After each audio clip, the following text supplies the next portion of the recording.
Nous, on vient d'une famille de la classe moyenne, je dirais très moyenne. On a grandi, ma sœur et moi, dans les années 50, 60. C'était pas du tout dans le champ des possibilités de faire ce type de carrière-là. Ma mère et mes parents, les deux, valorisaient beaucoup l'éducation, comme beaucoup de gens de leur génération au Québec. Et ils nous disaient, nous, on était 4 filles dans la famille, mais ma mère disait, mes filles, faites des études, soyez indépendantes.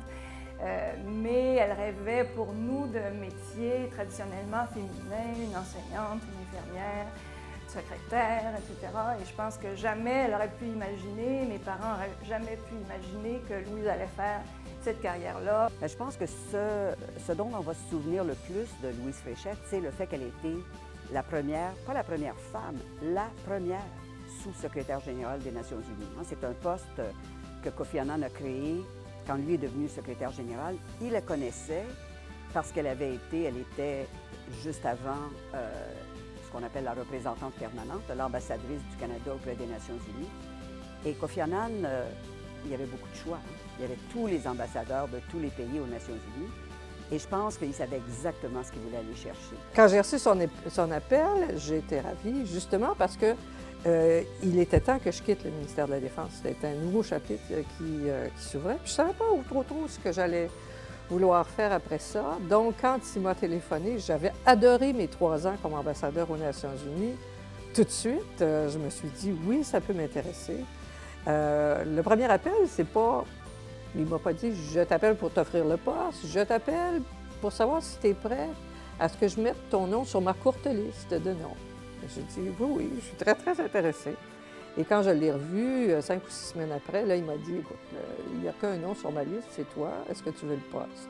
Et j'ai eu une seule question pour lui. Je lui ai demandé si le poste que j'allais occuper, qui est un nouveau poste, c'est quelque chose qu'il avait voulu lui-même, ou si c'est quelque chose que les grands États des nations, du Conseil de sécurité lui avaient imposé. Parce que le secrétaire général, il ne fait pas toujours ce qu'il veut.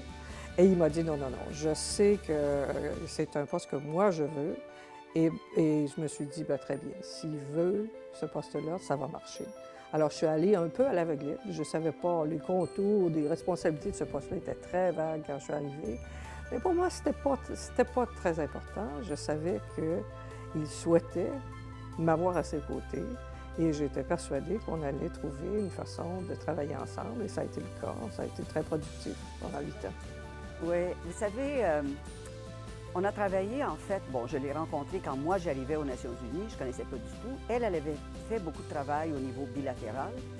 Et ensuite, bon, elle a très bien connu les Nations Unies comme ambassadrice et ensuite comme sous-secrétaire générale. Ça m'est arrivé à plusieurs reprises que des gens nous ont confondus. Il y a beaucoup de monde là, dans ces milieux-là. Alors, des Canadiennes qui s'appellent Louise, des fois, même si on ne se ressemble pas nécessairement physiquement, mais ça m'est arrivé très souvent que des gens m'étaient présentés, qui me disaient « Oh oui, madame, je vous ai déjà entendu parler. » Et ils me citaient l'occasion.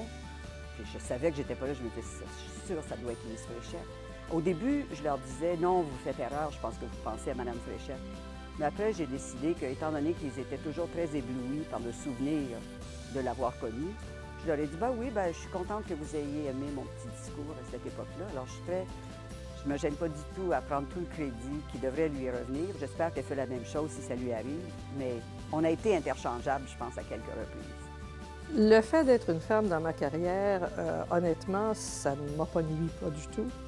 Je dirais même qu'à certains égards, ça m'a aidée. Quand j'ai commencé à travailler aux affaires étrangères, il y avait une plus grande réceptivité à l'idée d'avoir des femmes dans le service diplomatique. Mon premier poste d'ambassadeur, je le dois à la volonté politique de M. Mulroney et de M. Joe Clark, qui était ministre des Affaires étrangères, d'avoir plus de femmes ambassadeurs. Quand on est un ambassadeur, on voit les problèmes à travers le prisme des positions, des préférences, des valeurs de son propre pays. Quand on sert au secrétariat des Nations Unies, il faut, pour avancer, il faut tenir compte de la vision, des priorités de 195 pays.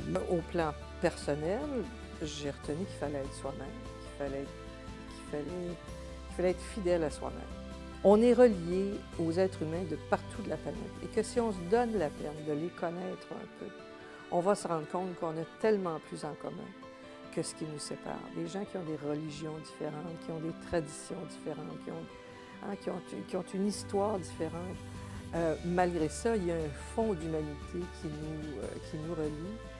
Et quand je vois les tensions dans le monde, puis à l'heure actuelle, il y en a beaucoup, je me dis, il faut toujours se rappeler que derrière tout ça, il y a des humains et qu'il devrait être possible qu'on se rejoigne quelque part. On est très contents, très, très fiers. Évidemment, on est tous fiers de Louise dans la famille depuis toujours.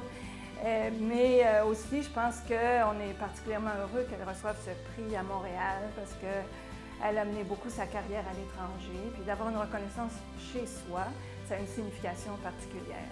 D'obtenir cette reconnaissance de ma ville à moi me fait un très, très grand plaisir. Le Y des femmes, c'est une institution qui est vraiment ancrée dans la vie montréalaise et de penser qu'ils avaient pensé à moi, ça m'a fait un très, très grand plaisir.